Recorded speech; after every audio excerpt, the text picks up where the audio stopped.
IBB T V کی طرف سے ڈاکٹر عرفان احمد بیگ کا سلام قبول کیجیے۔ آج کی اس تجزیے کا عنوان ہے پاکستان خطرناک ملک جو بائیڈن، کیا امریکہ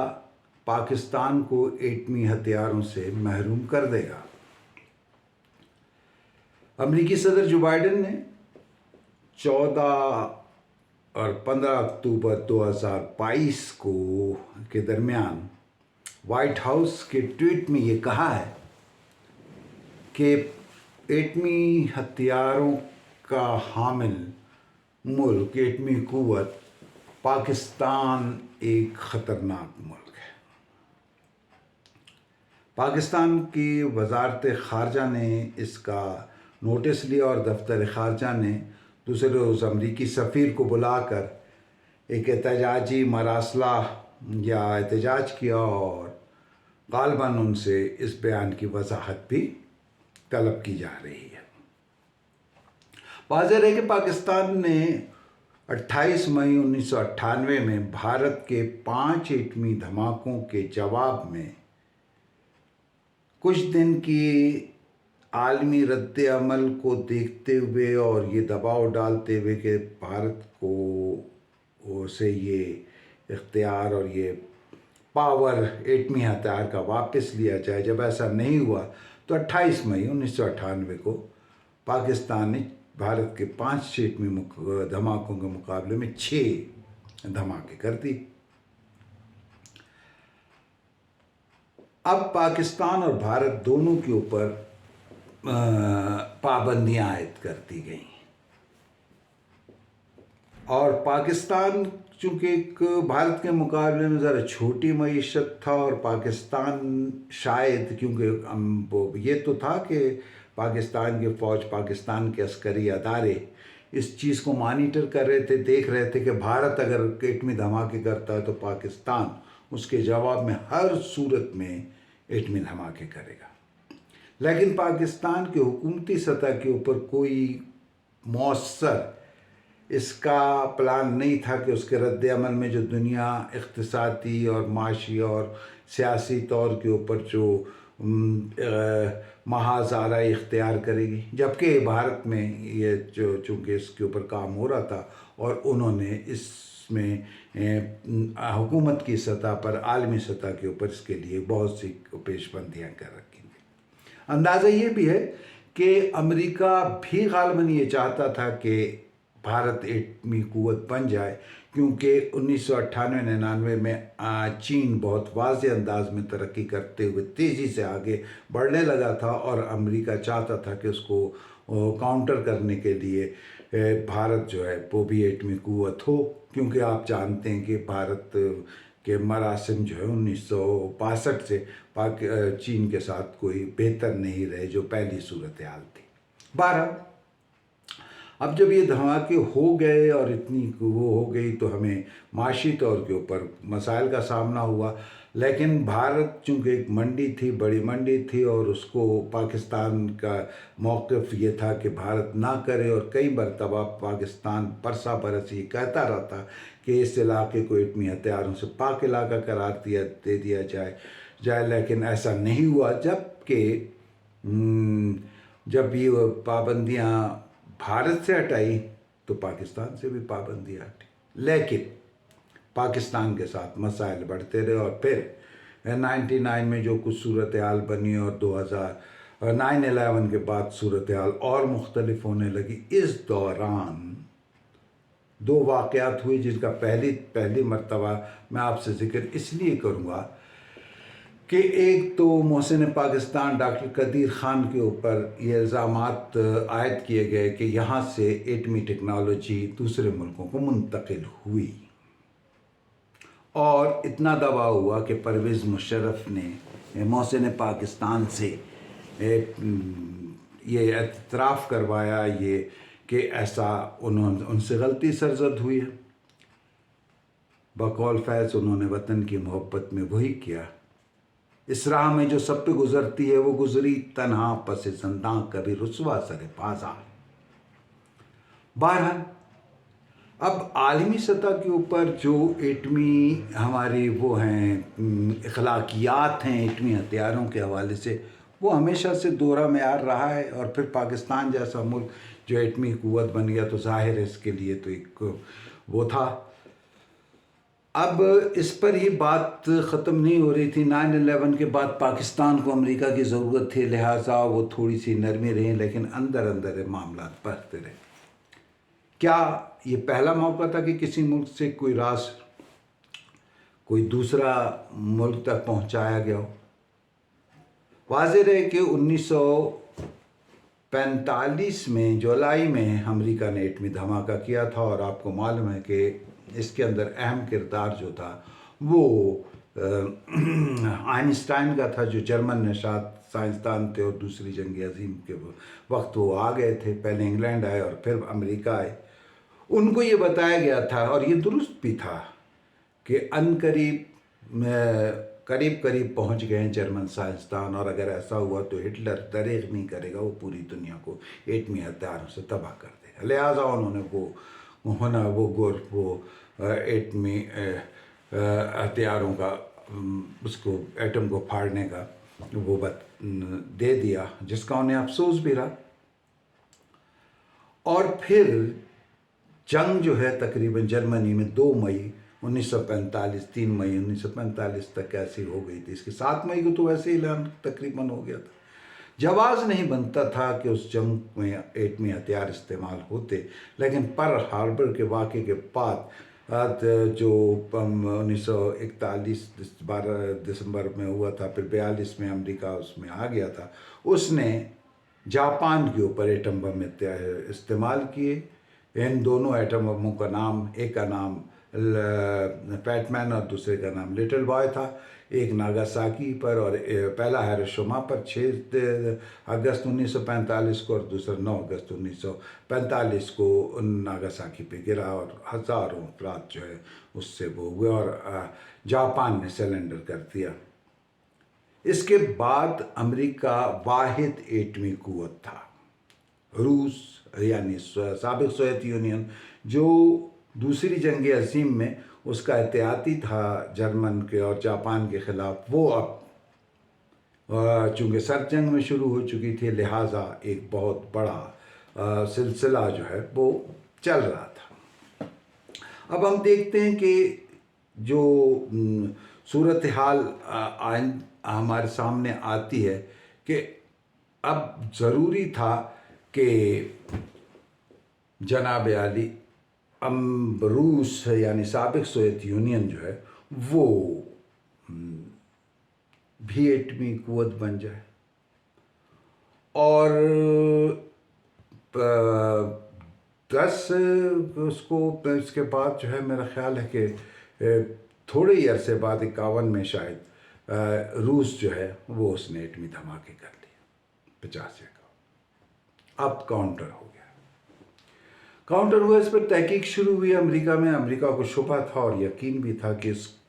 رشیا کے پاس ایٹمی صلاحیت نہیں تھی، کیسے اس کے پاس یہ پہنچی۔ نتیجہ یہ ہے کہ جو CIA امریکی CIA تھی، اس نے جو ہے اس کو معلوم کر دیا، اور امریکہ میں 35 اور 37 لگ بھگ ایسے تھے، ان کی عمریں تھیں، ایتھلز اور جولس روزنبرگ، جن کو اس عمر میں 19 جون 1993 کو جرم ثابت ہونے پر سزائے موت دی گئی الیکٹرک چیئر پر بلا کر کے، کہ انہوں نے یہ راز روس کو دیے۔ جب یہ جیل میں تھے تو بڑا لے دے ہو رہی تھی، اور ان کے بچوں کو، چھوٹے تھے لیکن ان کو تانے دیے جاتے تھے کہ تمہارا باپ تمہاری ماں جو ہے وہ دونوں جو ہیں ایسے امریکہ کے غدار ہیں، اور یہ تو وہ چونکہ یہ کمیونسٹ تھے، نظریاتی تھے، انہوں نے اس لیے یہ راز اس تک پہنچائے تھے کہ تاکہ دنیا میں توازن قائم ہو جائے، اور کوئی ایک ملک جو ہے اس ہتھیاروں کی بنیاد پر استحصال دنیا کا نہ کر سکے، تباہی نہ پھیر سکے، اور یوں یہ آج گئے۔ اب ان کے جو خطوط ہیں ان دونوں اس جوڑے کے، جو اپنے بچوں کے نام لکھے، یہ کہیں 15 مئی 1954 کو جو اس وقت کی منٹ کمری جیل تھی، آج وہ جو ہے اس کا نام چینج ہو گیا، سائیوال جیل کر دیا کیونکہ اس کا نام چینج کر دیا شہر کا. وہاں جب یہ ملے تو انہوں نے یہ فیض احمد فیض ان دنوں بغاوت کے الزام میں قید میں تھے، تو ان تک پہنچے تو انہوں نے ان کو خراج عقیدت پیش کیا ایک نظم لکھ کر. اور وہ نظم اس طرح تھی کہ ہم جو تاریک راہوں میں مارے گئے، نیم تاریک راہوں میں مارے گئے، دار کی خوش ٹہنی پر وارے گئے. تیرے ہاتھوں کی شموں کی حسرت میں ہم نیم تاریک راہوں میں مارے گئے. سولیوں پہ ہمارے لبوں سے پرے تیرے ہونٹوں کی لالی لپکتی رہی، تیرے زلفوں کی مستی برستی رہی، تیرے ہاتھوں کی چاندی دمکتی رہی. جب کھلی تیری راہ میں شام ستم ہم چلے آئے، لائے جہاں تک قدم. لب پہ حرف غزل، دل میں قندیل غم، اپنا غم تھا گواہی تیرے حسن کی، دیکھ قائم رہے ہم اس گواہی پر، ہم جو تاریک راہوں میں مارے گئے. تو یہ ان کو خراج عقیدت پیش کیا گیا. اس کے بعد اگر ہم دیکھیں تو غالباً کوئی 1984 میں جو ایک وہ تھے اسرائیل کے ٹیکنیشین تھے، وہ بھی تقریباً جو ہے اس میں ان کو سزا ہوئی تھی اور 18 سال کی سزا ہوئی تھی. انہوں نے بھی ایٹمی راز جو ہے برطانیہ کی ایک اس کو کمپنی کو پریس کو دے دیے تھے، اور ان پر 2004 میں تک یہ پابندی جو ہے عائد رہی کہ وہ پریس پر 2004 سے اب تک پابندی آئے تھے کہ وہ پریس سے اور سے بات نہیں کر سکتے. اور ان کا نام جو تھا موڈی چائی وانونو تھا. اب تک زندہ ہیں. 2009 میں یہ ایک بہت بڑا واقعہ ہے. یہ امریکہ کی طرف سے پاکستانی ایٹمی ہتھیاروں کے اوپر ایک طرح کا حملہ یا آپریشن کرنے کا پلان تھا، کیونکہ یہ جس شخصیت نے اس کا انکشاف کیا ہے وہ بہت معروف امریکی صحافی ہیں، سیمور ہرش. یہ بہت سے یہاں تک کہ جو نیکسن کا واٹر گیٹ اسکینڈل تھا اس سمیت بہت سے بڑے بڑے عالمی انکشافات انہوں نے کیے ہیں. انہوں نے ڈیفینڈنگ دا ارسنل کے حوالے سے عنوان سے ایک آرٹیکل اس وقت لکھا تھا. یہ 2009 میں غالباً نیو یارکر جو میگزین ہے اخبار، اس آرٹیکل میں انہوں نے بتایا تھا کہ امریکی جو جوائنٹ اسپیشل کمانڈ ہے وہ اس آپریشن کے لیے پاکستان پر ہمارے نزدیک خلیجی ملک میں پہنچ چکی تھی. اور پھر یہ کہا گیا کہ ایک پرزہ جس کے بارے میں کہا تھا کہ وہ گیا ہے پاکستان سے، حالانکہ آپ کو معلوم ہے بھارت اور بہت سے دنیا کی ممالک ہیں جنہوں نے یورینیم وہ کیا ہے. جنوبی افریقہ میں جب نیلسن منڈیلا کی مفاہمت نہیں ہوئی تھی تو اس کے بعد جیسے ہی مفاہمت ہوئی سارے ہتھیار اسرائیل کو واپس دیے گئے. تو اس طرح کی بہت سی چیزیں ہیں لیکن اس پر کوئی بات نہیں ہوئی.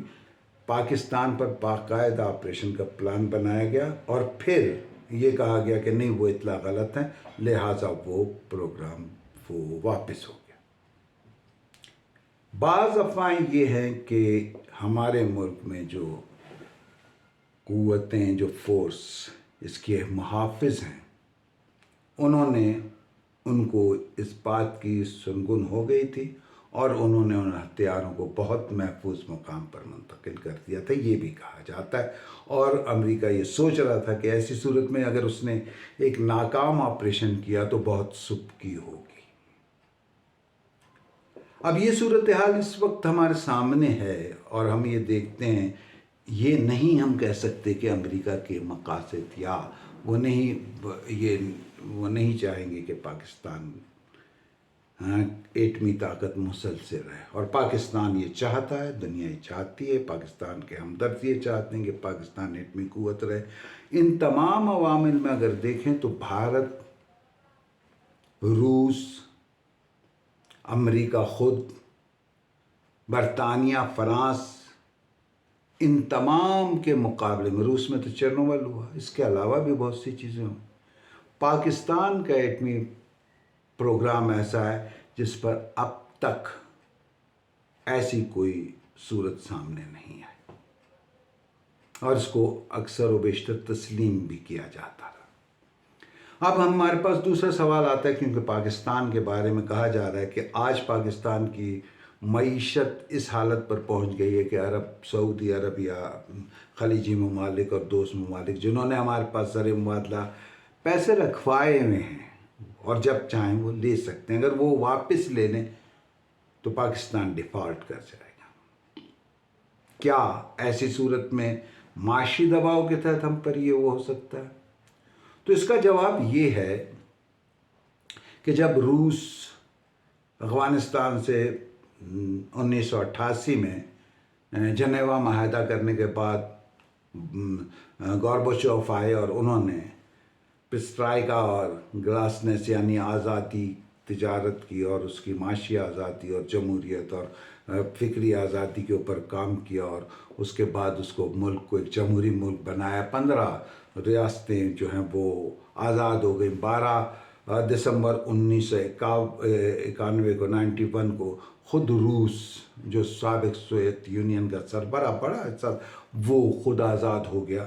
تو روس کی معیشت تیزی سے گرنے لگی۔ اس کا جائزہ کچھ اس طرح ہے کہ 1991 تک روسی وہ جو سابق سوویت یونین کا اور یا بعد میں روس کا روبیل تھا،